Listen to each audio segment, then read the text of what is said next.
Hello and welcome back to Treasure Shoals. I'm happy to have you back again. And this is chapter 2. We finished chapter 1. Isn't that great? Now we are at chapter 2. It's awesome. Oh, awesome. Awesome. How am I supposed to pronounce that? Alright, we're on the beach, disoriented, in pain, and wet. Sorry. You have no idea how long you have been unconscious, but judging by the sun, it appears to be mid-morning. You can't see neither ship nor crew, but at least you've got your neoscope and the ornate dagger.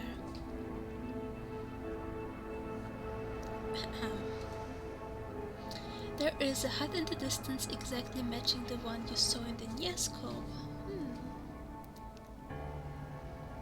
What do you intend to do? Jump for joy, go to the hut? You jump up and down, shouting for joy and for having your destination. Having found your destination. I apologize, I cannot concentrate today.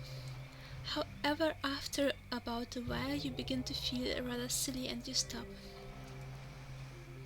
Eventually you decide to move on towards the hut. You reach the lonely hut and notice there are no other buildings or signs of civilization within sight. A lone boat is tied right outside the hut. You walk up the steps to the door and see a sign that reads Inter-Tribal Eatery. Interesting. Food. Just what you needed. Another sign reads Open. What do you intend to do? You pull the neoscope out its hiding place in your breeches and adjust the view. A moment. You look into the magical contraption and see the hut just as you did before. However, wait. As you pull closer, you notice there's actually someone this time standing out there on the porch. It's yourself there, looking into the neoscope. Oh! Oh!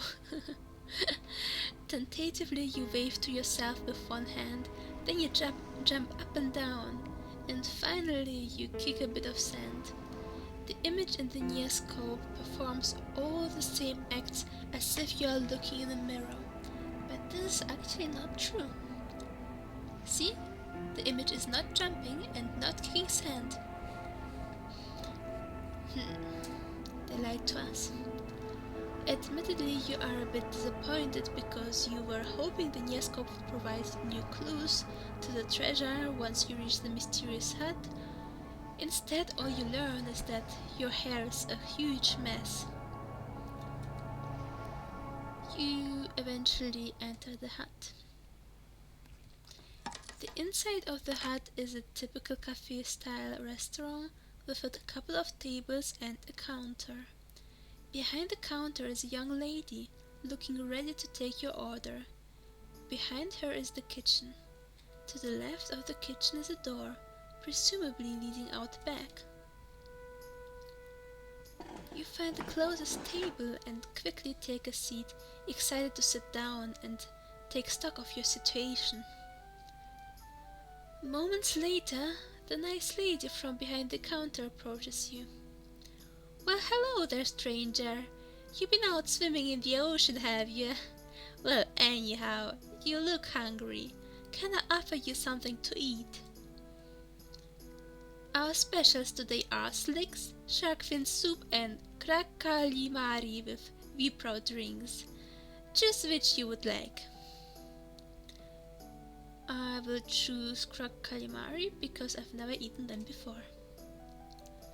As you sit and wait for your order to come out, you look around the room a bit. There appears to be a bunch of nonsense decorating the walls, mixed in with some post-it notices and flyers. You decide you will check those after you eat. The nice waitress returns with your order. She places the plate of calamari in front of you. You breathe a sigh of relief. You were concerned the calamari was going to come out raw and wriggling. However, this fried dish in front of you looks very appetizing. You begin eating and it tastes great. Within moments you have consumed the entire meal, leaving only crumbs on the plate. You lean back in your chair, satisfied from your meal, and look around the dining area.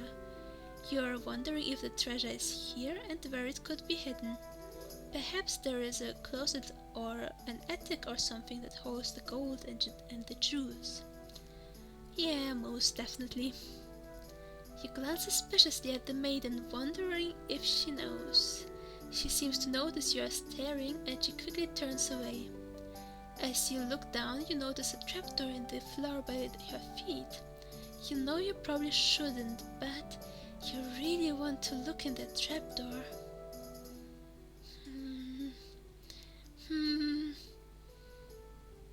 You know what? I want to look in the trapdoor. It only takes a few minutes, but the waitress finally heads into the kitchen. You take this moment and quickly move the trapdoor and pull it open. You look into the room below and see a cellar full of crates, barrels and boxes, all apparently full of unique and exotic foods.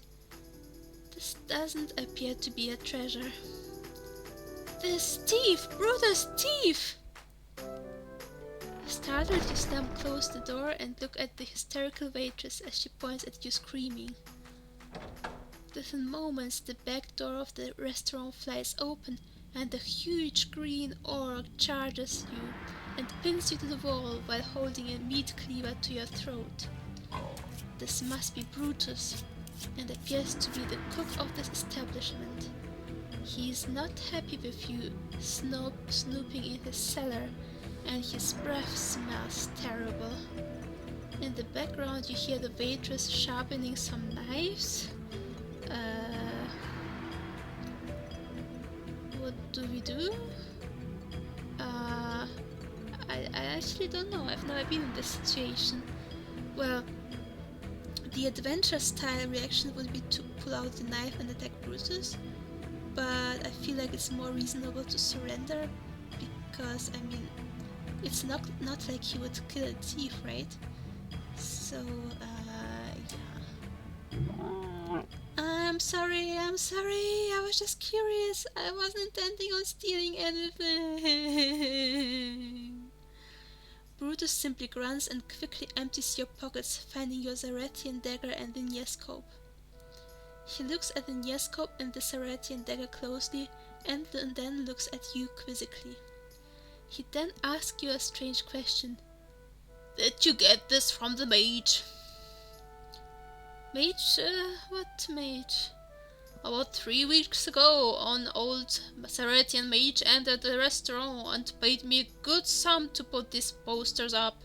He looked near on death himself. I feel like this shouldn't be the orc's voice, but maybe I don't care. Speaking of an old man near death reminds you of your grandfather and his note. But your grandfather was an old fisherman, not a mage. You wonder who it was that paid Brutus to put up these posters. Turning his attention to the Niescope, Brutus places the instrument to his eye. All I see is the cove on Istia. This thing must be broken, but the dagger will bring in a handsome price. I will keep that one. He throws the Niescope back to you, points directly into your face and says, "Leave!" You quickly proceed the door and only have time to catch a glimpse of one of the 3 posters on the opposite wall. Which posters do you focus on?